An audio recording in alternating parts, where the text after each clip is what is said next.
Hello guys, welcome to my blog. আমি এখন যাচ্ছি মাঠে। তার কারণ হলো আমাদের তো সোর্সে বোনা হয়েছে একটা জমিতে, সেই সোর্সের জমিতে জল দেওয়া হচ্ছে পাইপ লাগিয়ে।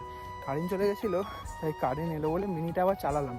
মিনি চালিয়ে জল যাচ্ছে, তোমাদেরকে দেখাচ্ছি একটু, দাঁড়াও। হ্যাঁ দেখো মাঠের রাস্তা কেমন হয়,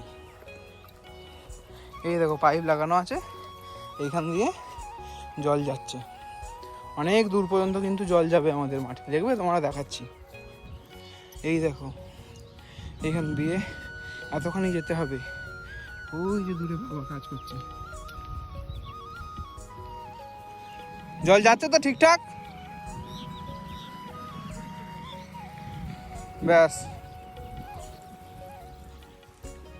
এই যে আমাদের সর্ষের জমি, এইখানেই জল যাচ্ছে, দেখবে, দাঁড়াও দেখাচ্ছি। এই দেখো জল বেরোচ্ছে, এই দেখো সর্ষের জমি, এটা আমাদের।